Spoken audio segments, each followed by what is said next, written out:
Hello, I'm Craig McLean and welcome to episode 32 of the Mark 1 Escort RS2000 reassembly. I am hoping in this episode you'll get to see the car moving for the first time. Albeit, a bit of a short run it'll be. Unfortunately, we don't have everything in place yet to go any further, but hopefully you will see the car in motion in this episode, all going well. So let's keep fingers crossed, let's get on with some little jobs to lead up to that. Some little I's to dot and T's to cross, stuff like that, and then we'll get on and hopefully do a first drive. So the first little thing I've been doing in this episode is setting up the front suspension, simply because the only thing stopping me jumping in this car right now and taking it around the block would have been the fact that I didn't have the front suspension set up, i.e. I haven't set the camber, I haven't set the Castor, I haven't set the tracking.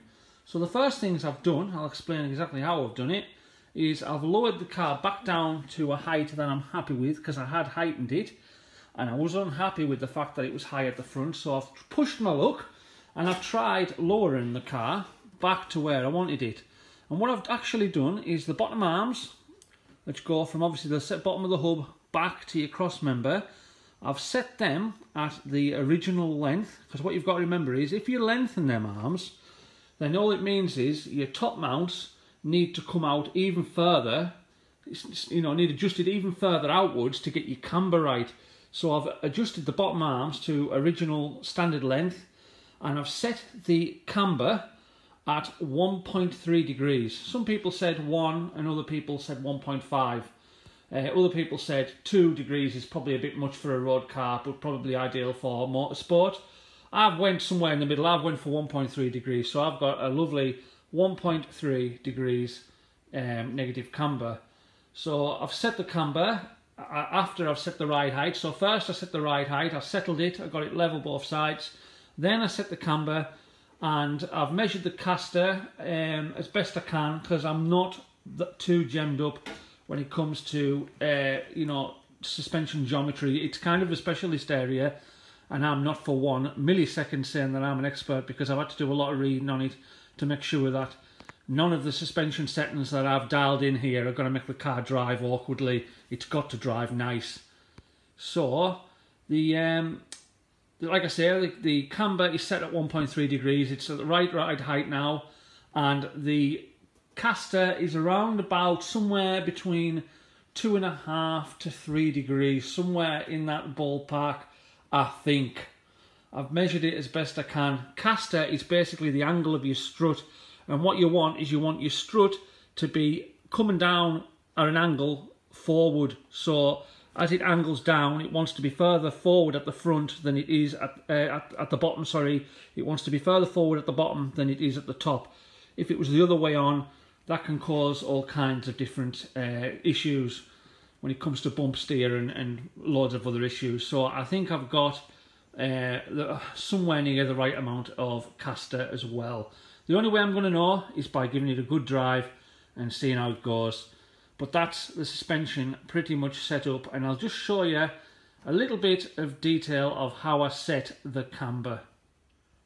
So this is a section of perfectly straight box section. Yeah, it maybe looks a bit rusty, but it's perfectly straight and it's cut to the perfect length so that I can sit it perfectly flush against the top of the rim and the bottom of the rim, and attached to it is a digital Digipass gauge which tells you degrees. Now these things are found to be very, very accurate, because I can measure it, I can go away and come back and it's the same the day or 2 days later. When you put it on a perfectly flat surface, it beeps to tell you it's perfectly flat, and I just think these are a fantastic little device. So basically all you do, or all I've done to set the camber, is sit the box section perfectly flat against the wheel and took the measurement. So basically that is how I've set the camber measurement both sides. Pretty much straight, as simple as that really. So today's little job, we're going to set the tracking. As I've just mentioned, I've spent a bit of time getting the Castor and the camber somewhere near where I think it needs to be. Now it's time to set the tracking. Tracking is very, very straightforward. All you're checking for with tracking is that the driver's side wheel, or the passenger side as I'm pointing, and the driver's side wheel are both perfectly parallel with each other, or in certain cases you have so many degrees toe in, which means the wheel points inwards at the front, or toe out, which means the wheel points out at the front.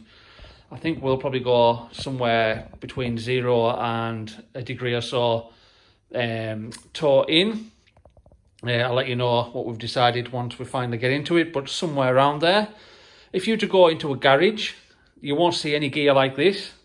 It's all laser aligned now. These are really old gauges, but if you ask me, I think they're as good as anything. They're as good as anything for getting accuracy anyways, I think.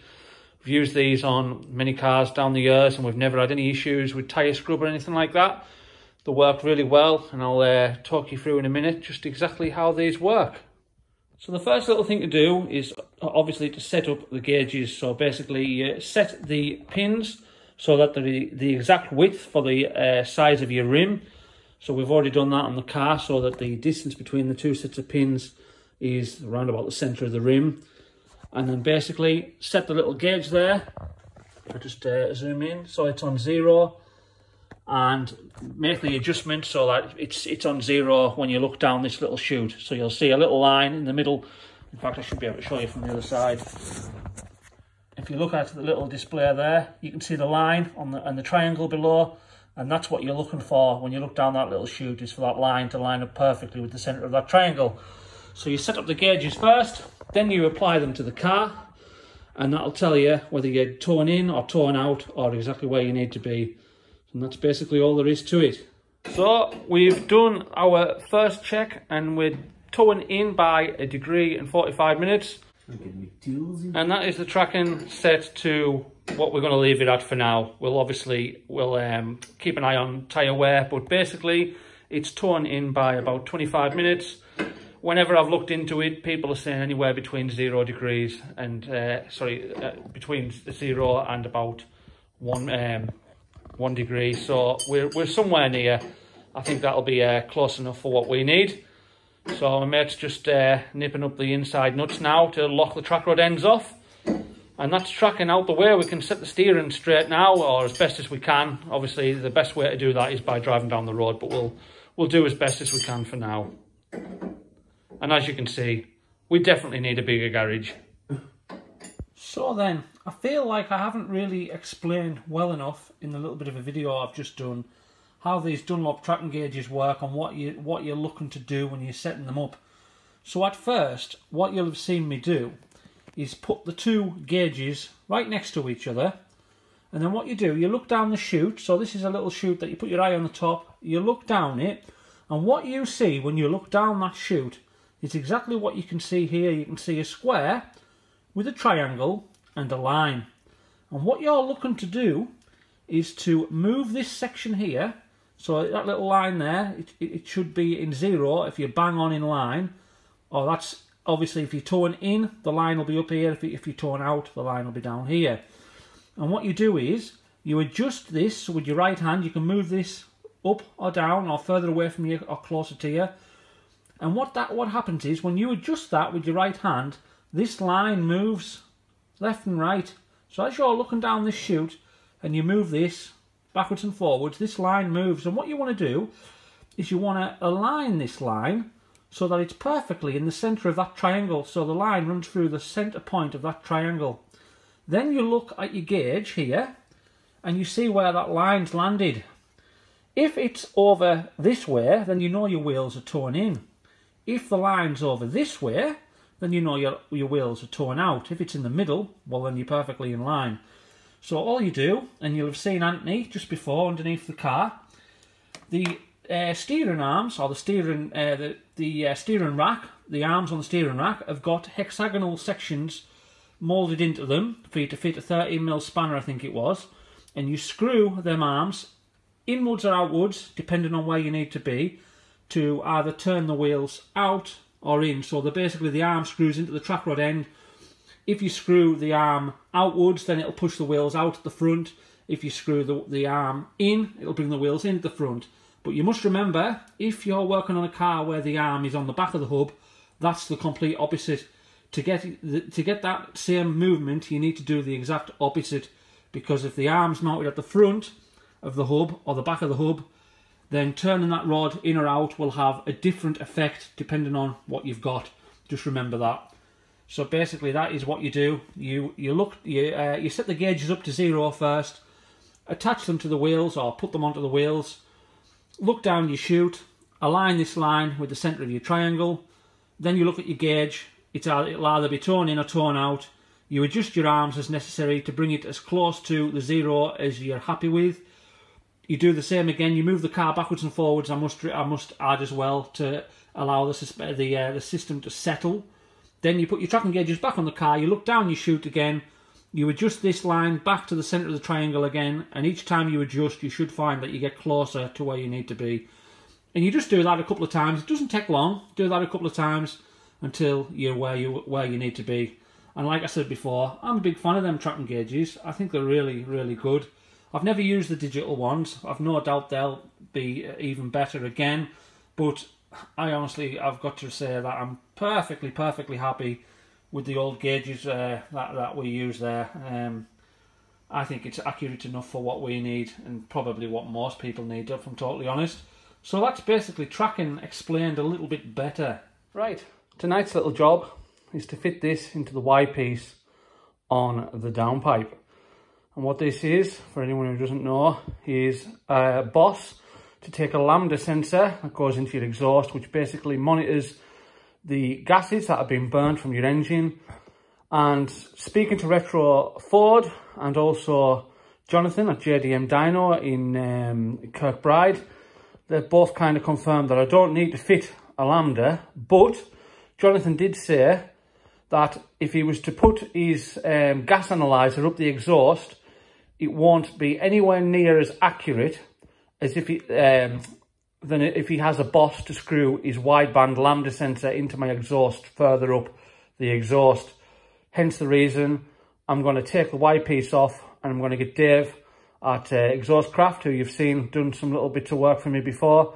I'm going to drill the hole. It needs a 22mm hole drill to fit it into the side of the Y piece, and then I'm going to get Dave to TIG it up, because like I've said earlier, I haven't I haven't done much practice as such on the TIG, and I want it TIGged because, as you've already seen, Simpsons exhausts, the welds are absolutely to die for. I mean, I could only dream of being able to weld like that with a TIG, but Dave down at Exhaust Craft will be able to get much closer to that than I ever will.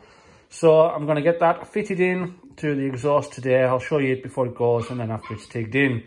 So it just means when it goes to the dyno, Jonathan can screw his wideband sensor in and set the fueling up far more accurately. Just a little safety tip when you've got your car on ramps.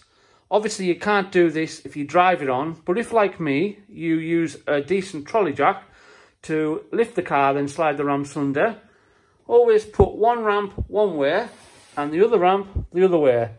And then if your handbrake doesn't quite hold the car can't roll backwards because it's against the stop, and it can't roll forwards because it's against the stop. Just something I've always done, and something I feel a little bit more confident lying underneath when I do so. That's the exhaust off, it's drilled, and I've sent it to Dave Yowart to get the boss welded in. I'll let you see that when it gets back. And there it is, all nicely TIG welded in. Again, massive thanks to Dave Yowart. I know he does watch the videos. He's done some bits and bobs on this exhaust system, as you'll have seen if you've obviously been following the build. We did some slight alterations when I first fitted the exhaust system, and now he's just TIG welded this little boss in so that it can be set up properly on the dyno.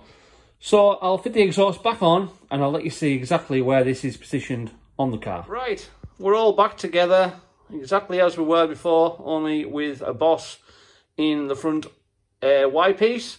So I'll squeeze my ass under there and let you see exactly where it's positioned. And there we go. There's our little boss in the Y piece. As you can see, it's coming off on the side, so I've got plenty of room for the Lambda sensor to come out of the side, nice and straight without fouling anything. For reference, the black piece there is the gearbox mount. It's just in front of that, just as the pipes come down in front of the bulkhead and then start the journey towards the back. So that's exactly where I've put it.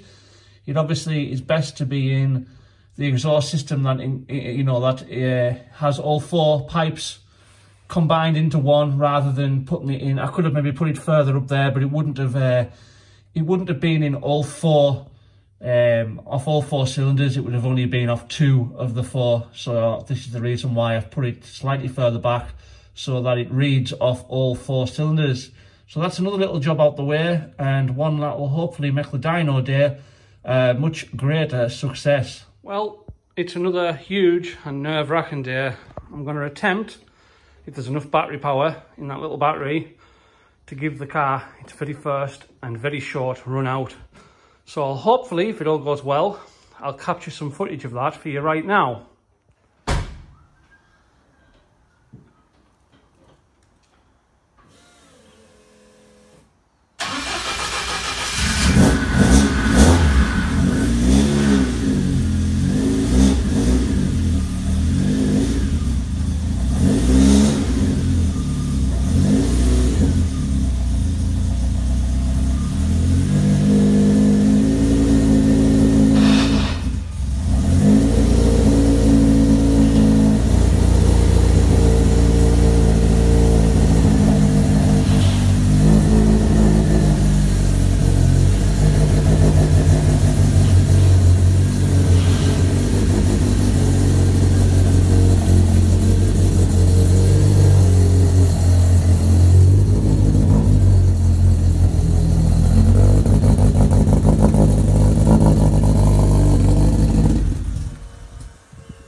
As you'll have probably just seen by the little bit of footage there, we got really far.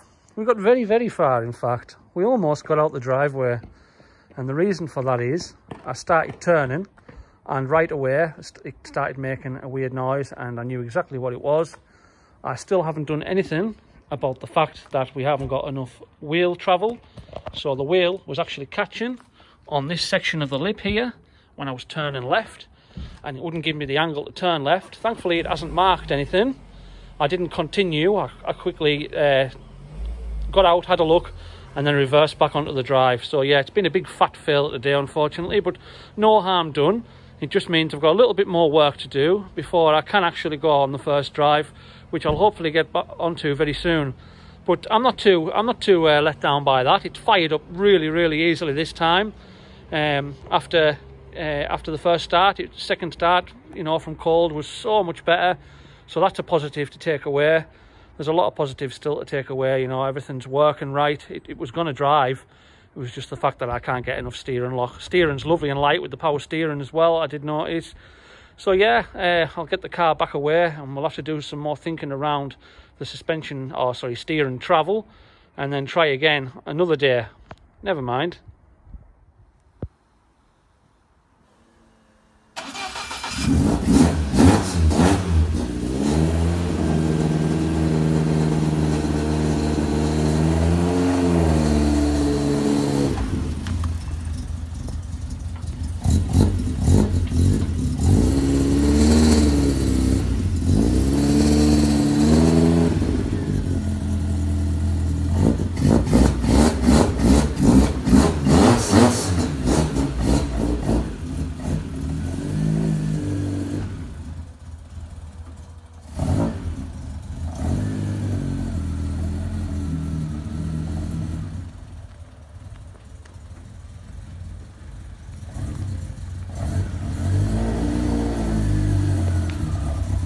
Right, tonight's little job I'm going to get on with is fitting this, which is obviously a brand new indicator stalk. This does your indicator and your horn and your high beam, obviously. So this is a brand new item, reproduction. Apparently it's the exact same design as the original Mark 1 Escort type. You know, it still looks authentic and everything, but it is brand new, and the quality of this is really, really nice. And I don't think at 120 quid that's a bad price for what that is. That came from GS Escorts. I've had that a few weeks now, quite a good few weeks, but tonight I'm going to get that fitted. I have actually plugged it in already and checked that it does work, and it works perfectly, but the indicator flasher I have is goosed, and the indicators flash at 100 mile an hour. Hence the reason why I've got a brand new one. This was, as you've just seen in the last video, with the Mark II Mexico that I did the video on at GS Escorts. This is a little order I picked up when I was there, and in all the time I've been building this car, I have never came away from GS Escorts with such a small order. So we've got an indicator flasher, the clamp that holds the indicator stalk on, because it doesn't come with one from new. And this here, this two-part item here, is a Diff Breather. So in the top of your diff casing, you've got a little breather hole, and as of yet, it's had no breather in it, so it was just open to the elements. So I wanted to get that breather fitted before I do any real major driving, which is the next couple of jobs before we try again. Obviously we've got the wheel catching issue to sort out. We need to make clearance for the front wheels. We'll work on that after these few little jobs, and hopefully we'll get a more successful drive the next time we try. And that is our steering cowl, our indicator stalk and steering wheel fully fitted, hopefully for the last time. And that works really, really well. I've also fitted the cancelling gear just below the steering wheel there, which obviously disengages your indicators after you've been around a corner. And judging by what I can tell without going for a drive, I think that's going to work absolutely fine. So yeah, the only things I'm really waiting for the interior, but obviously the real obvious thing right in front of you, I don't have the clocks yet. They're coming anytime soon. And I still don't have the cigarette lighter for the dash. I've got the cigarette lighter, but I haven't got the actual plug part that goes in the dash, the back, you know, with the light on. So if anyone could possibly help with that, I'd really appreciate it. If anyone knows where there's an original Mark 1 cigarette lighter, just the back section. I don't need the actual lighter. It's just the plug, just the socket, sorry, that goes in the dash. I would really, really appreciate that, because it's something I'm really struggling to find. Just don't seem to be able to find one anywhere. Next really small job, I've cleaned up the diff breather. Cleaned up really nice, and I'm now going to fit this into the diff. So in 2 seconds time, I'll show you exactly where in the diff that little item fits. And there it is, fitted in place on top of the diff enclosure there. The little black section there just bobs up and down, stops water, any foreign objects getting inside the diff enclosure, but at the same time allows the diff to breathe. Right guys, getting back onto the issue we've got, the big one, which is the front wheels catching. I have tried the lip on the back edge of this bubble, tweaking it inwards. It did help a little bit at the back. It gives us clearance where the wheel sweeps in, but at the front, I was going to make a mess of the lip if I start bending it to a degree that wheel needed. So I stopped. I thought, I'm not going any further. I don't want to make a mess of this beautiful paintwork. So I was kind of stumped. I was like, what am I going to do now? I'm not getting rid of these wheels. I absolutely love them. I'm not going to back down and go down to 13s or whatever. And then I had a bit of a light bulb moment as I was sat in the house, which generally happens with me. And I remembered the front wheels were more offset than the rear. Basically because you'll notice the width of the bubbles at the front compared to the width of the bubbles at the back. There's a big difference. So when I took my measurements to give them to the image, I ordered the front wheels with there's like more spacer built into the wheel in the center. So it pushes the wheel further out. And I thought, wait a minute, if I swap a rear and a front, that means the front wheel will be further in, and that just might give us the clearance for turning. And it has. I've swapped the front and back wheels. The front now misses by a good finger width at the back.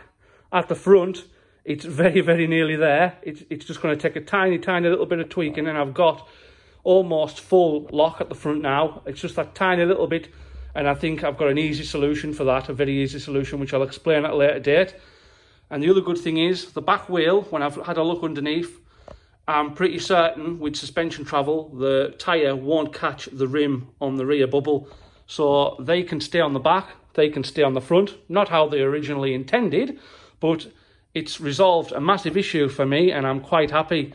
And what I do like about it is, the back end, now the wheels are further out on the back and further in at the front. And for that muscle car look, I think that's how they should look anyways. So I'm quite pleased with that little fix. I'm now going to get on and do the same on the other side, and hopefully our next drive out will be a much more successful one. Right, it's an absolute stunning sunny winter's day, as you'll see in a few seconds. I'm going to attempt to take it for its first drive again, so let's hope that this time it goes a little bit better.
Alright then, brakes, I think.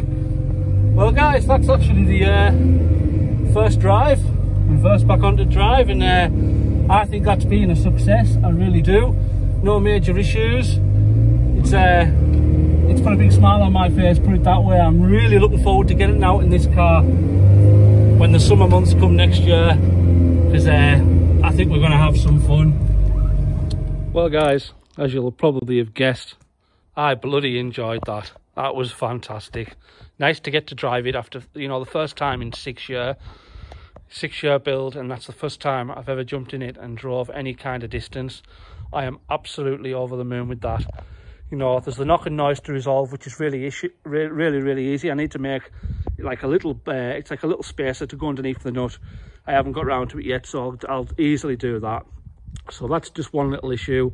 Other than that, it needs to go on a rolling road, as you know. It needs set up properly, but it is driving really nice. I'm over the moon with that, I really am. One more thing, guys, I do apologise that the footage was only very short, only going around the block. I do promise I will get you some much better footage in the new year.